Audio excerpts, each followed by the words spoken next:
20, 30,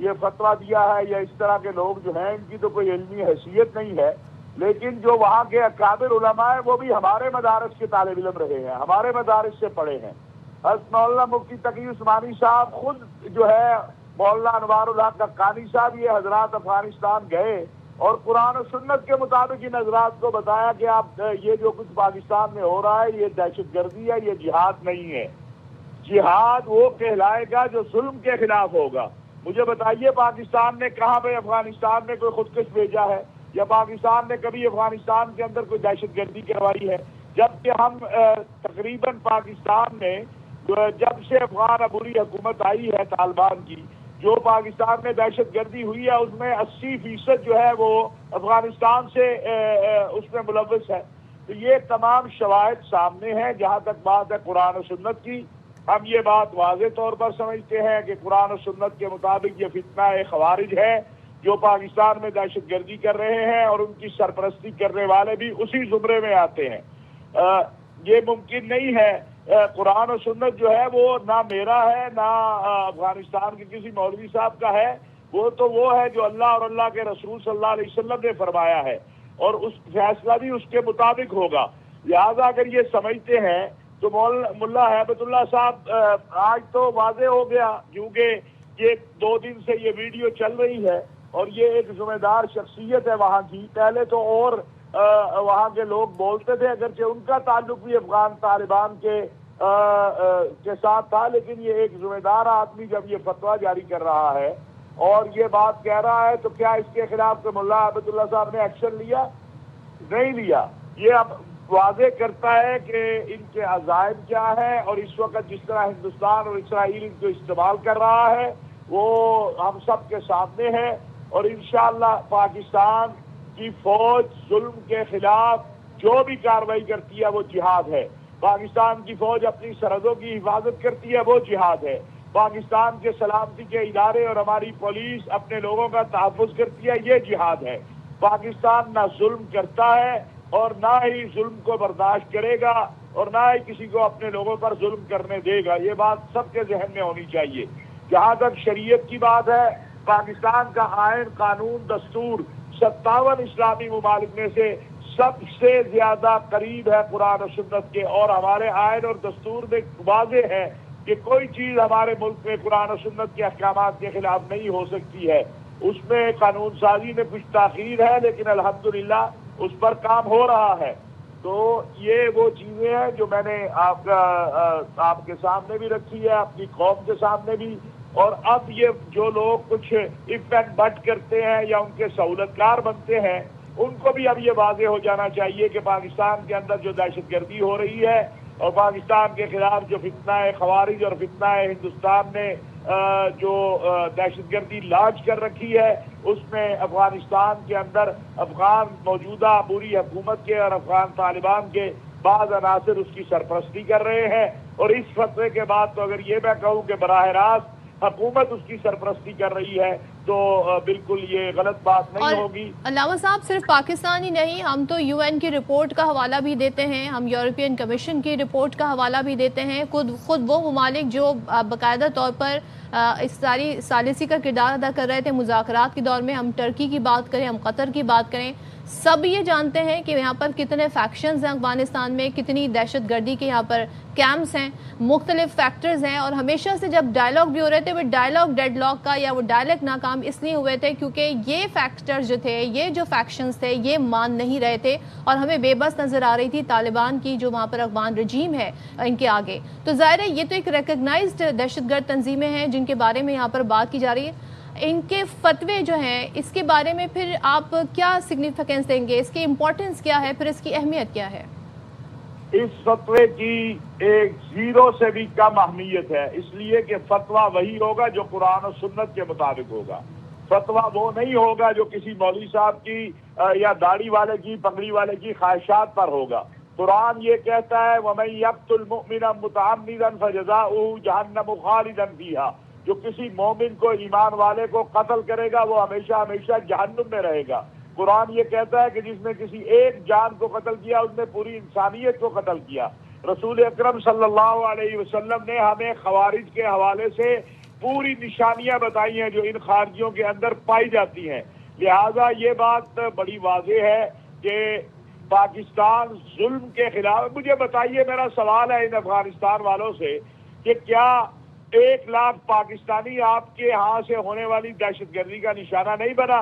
تو ظالم کون ہے؟ ظالم آپ ہیں جو سرپرستی کر رہے ہیں ان خارجیوں کی، اور وہ BLA کی صورت میں ہو، وہ القاعدہ کی صورت میں ہو، وہ TTP کی صورت میں ہو، وہ داعش کی صورت میں ہو. تو سرپرستی تو آپ کر رہے ہیں.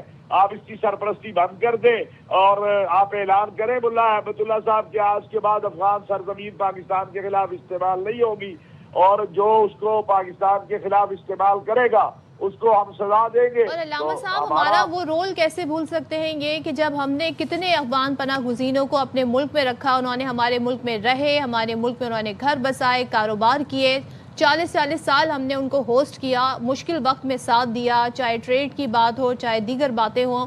اس کے باوجود بھی ہم دیکھ رہے ہیں پاکستان سے ہاسٹیلٹی ان کی کم نہیں ہوتی بیکاز آف بھارت. امریکہ بھارت کی ایما پر جو ہے یہ تمام تر صورتحال افغانستان کی طرف سے ہوتی ہے.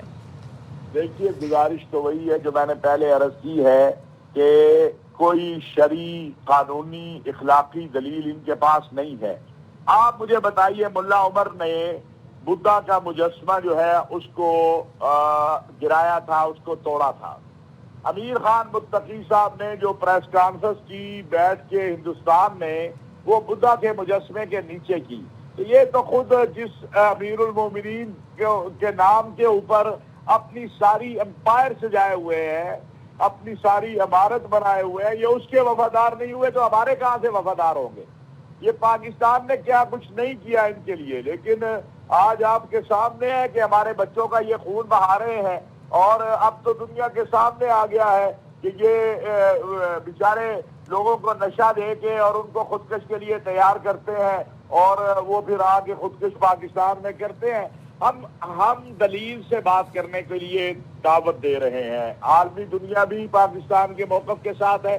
آج کیا سعودی عرب، ترکیہ، قطر، کوئی متحدہ عرب امارات، کوئی ایک مجھے 57 اسلامی ملکوں میں سے ملک بتا دیں، اپنے پڑوسیوں میں سے کوئی بتا دیں، چائنا بتا دیں، ایران بتا دیں کہ جو ان کے موقف کا حامی ہو یا ان کے لیے کوئی جو ہے وہ بات کرنے والا ہو. سارے ان کے رویوں سے عاجز آ گئے ہیں کہ یہ دہشت گردی کا جب معاملہ آتا ہے تو اس وقت دہشت گردوں کی جو ہے وہ پشپرائی پہ کھڑے ہو جاتے ہیں. کیوں سعودی عرب میں آخری مذاکرات ناکام ہوئے؟ اور پورا خطہ علامہ صاحب اس بات سے کو جانتا ہے کہ افغانستان سے میں جو ہے وہ دہشت گردی کو پنپ رہی ہے، وہاں پر تربیتی مراکز بھی ہیں، پورا خطہ اس بات سے واقف ہے. بہت شکریہ آپ نے ہماری نیوز کے لیے وقت نکالا. یہاں پر آپ کو ایک اور خبر سے بھی اپڈیٹ کریں. بلوچستان میں دہشت گردی کا ایک بڑا منصوبہ ناکام بنایا گیا. فورسز نے خودکش حملے کے لیے تیار کی گئی خاتون کو گرفتار کر کے کوشش ناکام بنائی.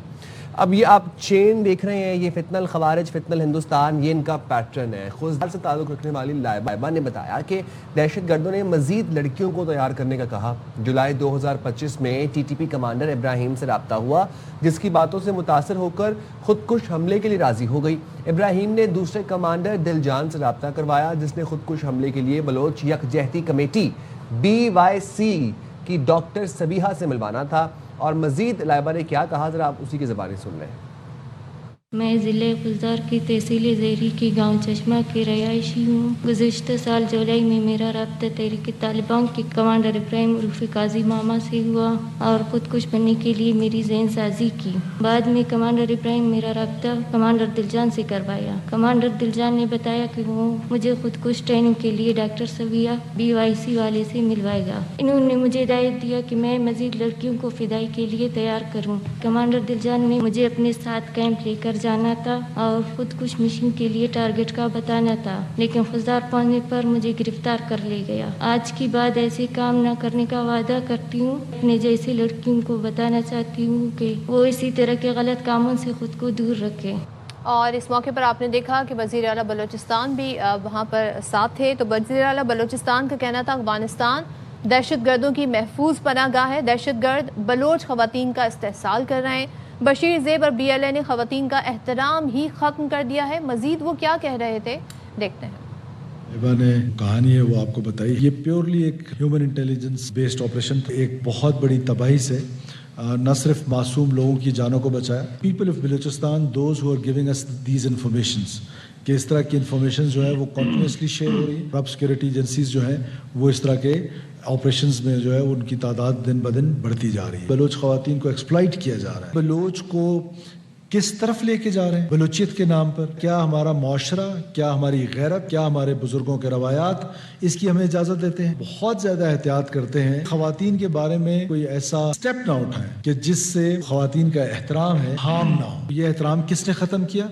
بشیر زیب اینڈ کمپنی نے ختم کیا. یہ احترام کس نے کیا؟ BLA نے ختم کیا. بلوچ کو ایک لا حاصل جنگ کی طرف دھکیلا جا رہا ہے اور ان بچوں کی ذہن سازی کی جا رہی ہے جو پختہ ذہن نہیں ہے. ریاست پاکستان کے خلاف ایک بھرپور قسم کی لڑائی شروع کی گئی ہے. کون ہے یہ ڈاکٹر صبیہ؟ کیا آپ لوگوں کو نہیں پتا کہ وہ کہاں ایکٹیو ہے؟ وہ پراکسیز ہیں BLA کی. کیا بشیر زیب آ کے پریس کلب کے سامنے آپ کے کوئی پریس کانفرنس کر سکتا ہے؟ لیکن she can do it. This is what ریاست پاکستان کے اگینسٹ کس منظم انداز میں کام کیا جا رہا ہے.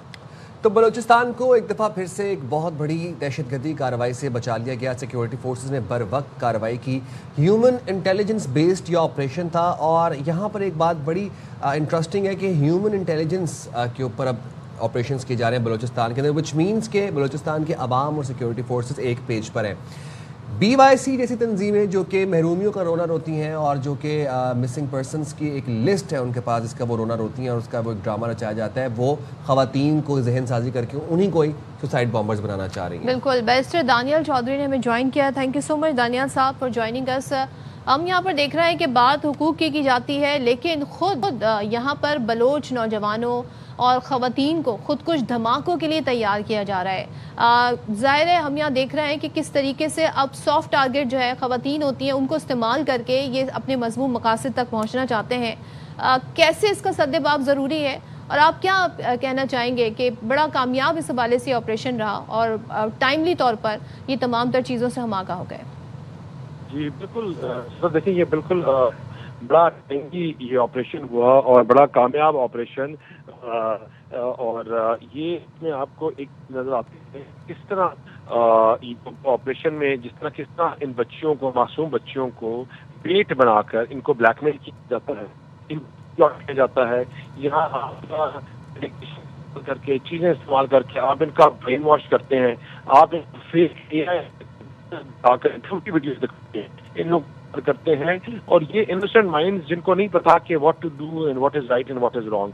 لیکن یہ جو گورنمنٹ کی اور بلوچستان گورنمنٹ کی اور سیکورٹی فورسز اور ایجنسیز کی جو کامیابی ہے، یہ بہت بڑی کامیابی اس طرح ہے نکل کر ان کو سامنے لے کے آئے ہیں. کیونکہ ایک دفعہ کوئی جیکٹ پہن لے تو اس کو اتارنا بڑا مشکل کام ہوتا ہے، لیکن اس پورے نیکسس کو ایکسپوز کرنا کو کیسے آئے تھے سے آتے ہیں، اس میں ہندوستان کا بہت بڑا رول ہے. کس طرح پراکسیز کے تھرو پیسے لگاتے ہیں، پیسے انویسٹ کرتے ہیں.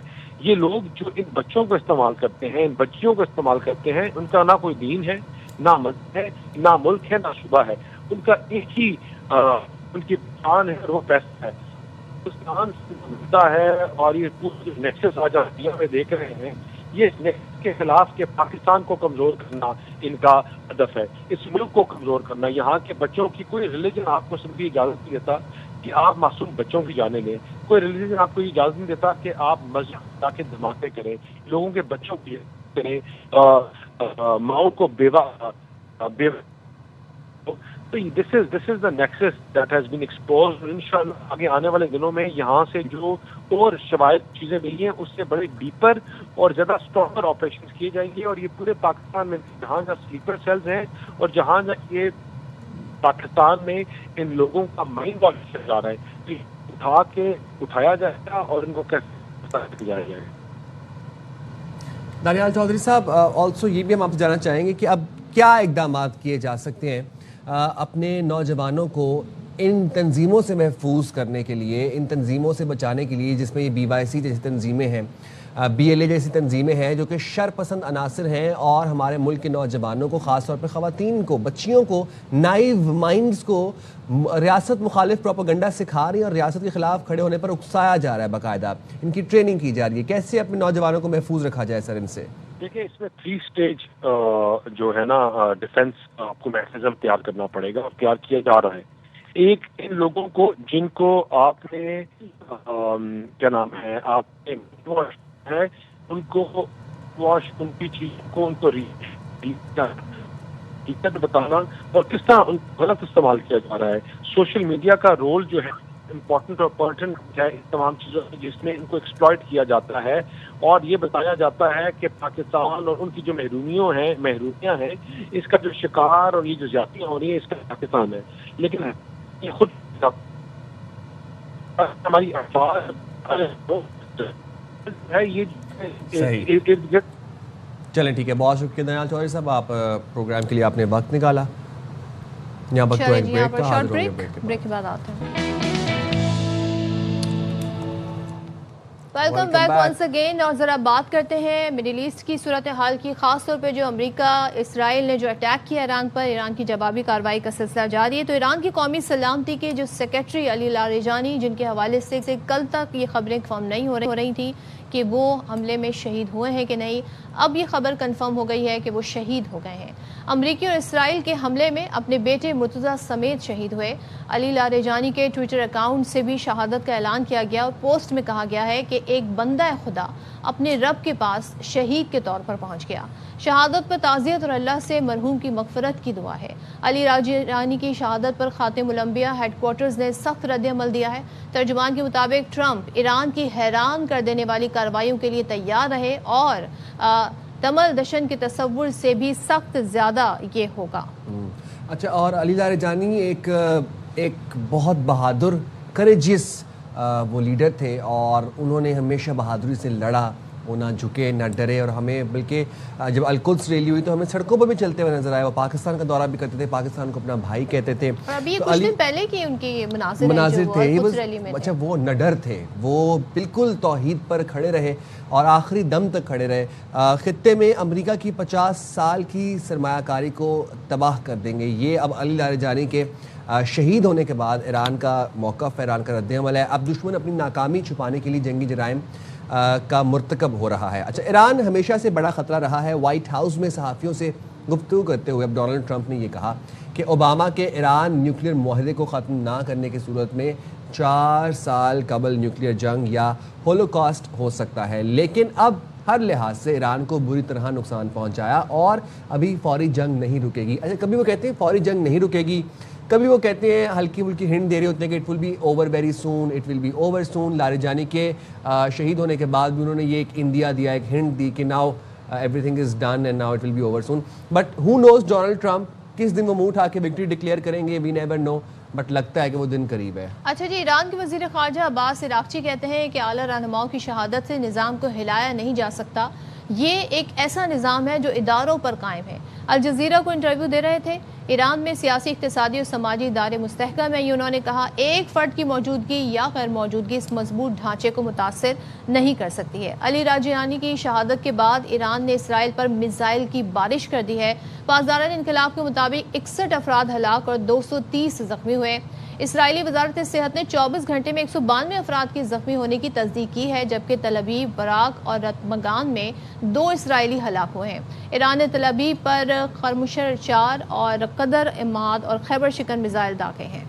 اچھا, اور 100 سے زائد فوجی اور سیکیورٹی اہداف کو نشانہ بھی بنایا گیا. تل ابیب کے ریلوے اسٹیشن پر بھی میزائل لگے, جس سے جو بوگیاں تھیں ریلوے جو ٹرین کی اس کے شیشے ٹوٹے. اور امریکی طیارہ بردار بحری بیڑا, اچھا یہ سننے والی خبر ہے کہ امریکی طیارہ بردار جو بحری بیڑا ہے USS جیرالڈ فورڈ بڑا مشہور طیارہ بردار جہاز ہے امریکہ کا, وہ جناب اب واپس بندرگاہ روانہ ہو گیا ہے. بلومبرگ یہ بتا رہا ہے کہ جیرالڈ فورڈ میں آگ لگی لانڈری سیکشن میں, جس کی وجہ سے اس کو واپس بلا لیا گیا ہے. اور لانڈری ایریا میں آگ لگنے کے باعث کافی امریکی فوجی جو تھے وہ 600 سے زیادہ امریکی فوجی اپنے بستروں کے بغیر ان کو رہنے پر مجبور ہونا پڑا, بستروں سے محروم ہو گئے کیونکہ وہ جیرالڈ فورڈ میں آگ لگ گئی تھی.